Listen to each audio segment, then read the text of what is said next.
y'all come on in and get seated.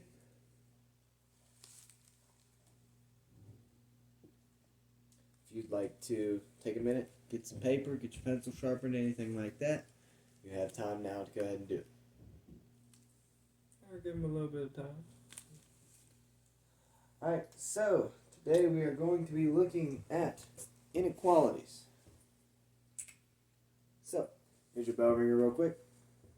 Oh, no, you can't really see that. Let's see. Here's your bell ringer.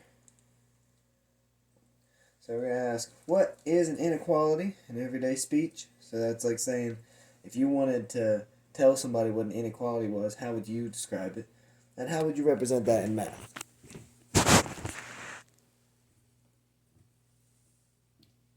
So, what is an inequality in everyday speech? Yes.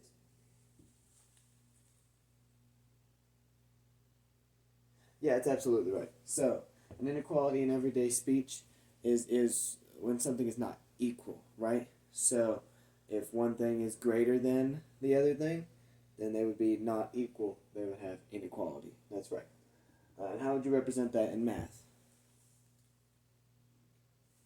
Right. Yeah. So, we've just covered this. You're going to have your greater than, less than signs, things like that. Good job. So, how do you solve an inequality? Let's say we have an inequality like this, right? So, when you're solving an inequality, I'm sorry for the cut. I didn't have a marker. So, when you're solving an inequality like this, you have 2x is less than 4, right? So, if you have an inequality like this, you're going to solve it as if this inequality sign was just an equal sign. So, let's say this said 2x is equal to 4, right? That would be much easier to solve. You'd just divide both sides by 2, and you'd find that x equals 2, right? Well, if we're working that out with an inequality sign, it's just the same way. You're going to have 2x is less than 4. You're going to divide both sides by 2, and you're going to get x is less than 2. Does that make sense? Anybody have any questions on that? Okay, cool.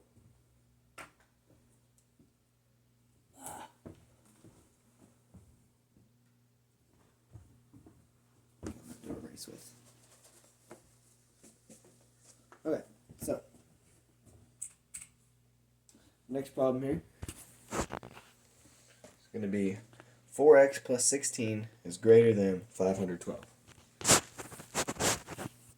Now, using what we just learned about inequalities, right? When I set up 4x plus 16 is greater than 512,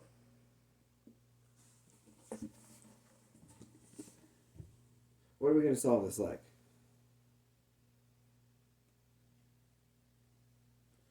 Right, we're going to solve it just as if it were a normal equation. So, we're going to subtract our 16 from both sides. I'd be writing this down.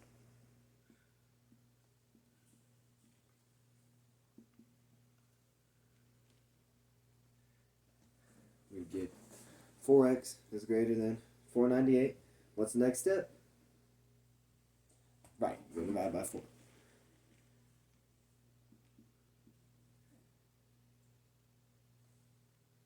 496. Yeah, I can't do math. You're going to get x is greater than 124. Does that make sense to everybody? Okay, love it.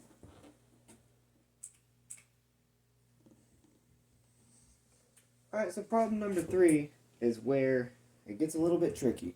And this is where it's going to differ from your normal equation. Negative 16x plus minus 55 is less than 9. So let's see here.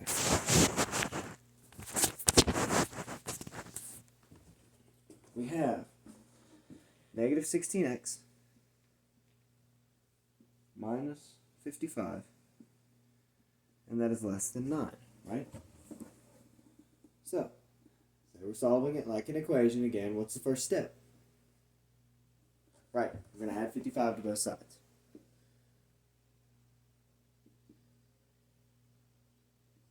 We get negative 16x is less than 64. Now here's the weird part about inequalities. We're going to divide both sides by negative 16 like you would do a normal equation. But here's the rule you need to remember. I'd write this down. If you multiply or divide by a negative number, when you're dealing with inequalities, right? When you multiply or divide by a negative number, you're going to flip the sign around.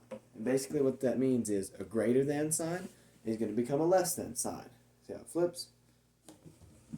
So in this case, where normally it would be x is less than negative 4, the sign flips. So now it's x is greater than negative 4. Does that make sense to everybody? Okay. Lovely. So, last one here. This is optional. Actually, when I taught this, I had a student come up and do this, and they killed it. It was absolutely excellent. But in essence, it's the same thing. The problem is negative 6x, just to hit that dividing by a negative thing again. Negative 6x minus 5 is greater than or equal to 67.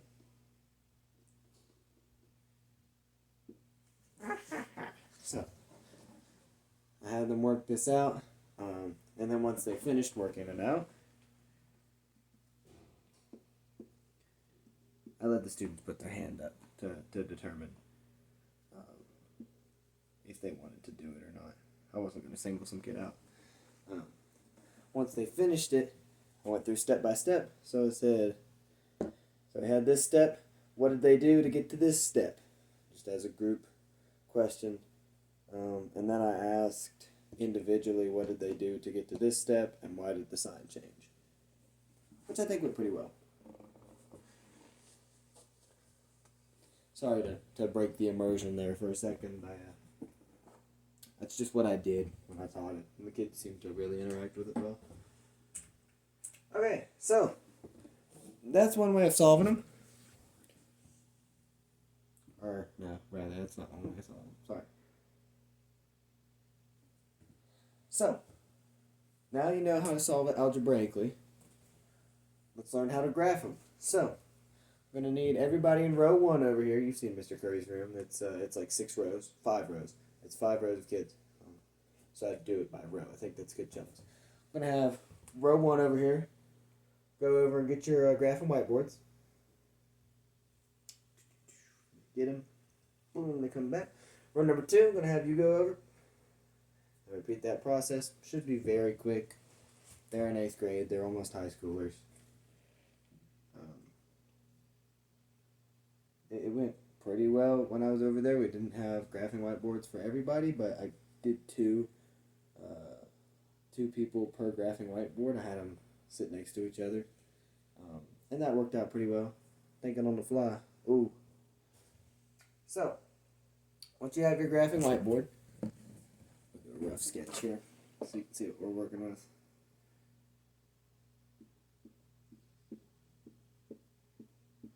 So, once you have your graphing whiteboard, you're going to want to label every tick as going up 1. I'm going to do a little demonstration for y'all. Just like that. Every tick going up 1. I had a photo of it on here because I don't have a whiteboard. So, as you can see, this screen is blank. There is nothing on this screen. That is because it was time to make stuff up. So, let's say they had their fancy schmancy graph, right? And I said, how would you graph x is less than 3? Well, let's see here. If I say this is my x values down here, right? 0, 1, 2, 3, right? If x is less than 3, then everything less than 3 would be correct, right? So we would shade it. I know that doesn't make much sense right now, but it'll make sense here in a second. So everything less than 3, that is to say to the left of 3, because to the left would be less than, we're going to shade that. And that's because every point within that space is correct, because x would be less than 3. That makes sense?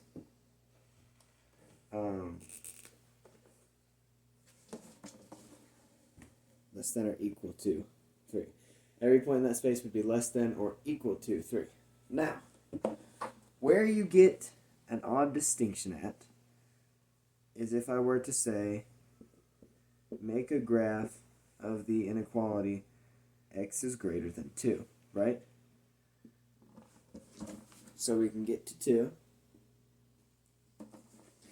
And we're going to do the same thing. We're going to shade everywhere that's greater than 2. But we're going to draw a line at x equals 2, right?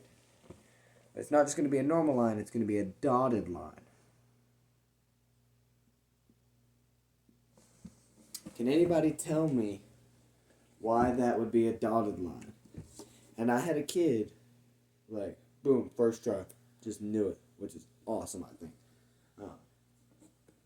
Yes, that's absolutely right. The reason this line is dotted is because it does not include 2. As you can see here, 2 would not be greater than 2. So anytime x equals 2, that would not make this statement true. We're only looking for times when this statement is true, and so that's everywhere greater than 2, not including 2. Right, so that's great. You got that dotted line down. So, let's take a crack at a big one here. Let's say negative 6x plus 5 is equal to 17. Right? Or not equal to. Let's say negative 6x plus 5 is greater than negative 7. Just 7. Greater than, what the flip? Greater than negative 7, right? So I had them subtract 5 from both sides, get negative 6x is greater than negative 12. Then divided both sides by negative 6, flip the sign, and I got x is less than 2 because I didn't have a negative for their graphing paper.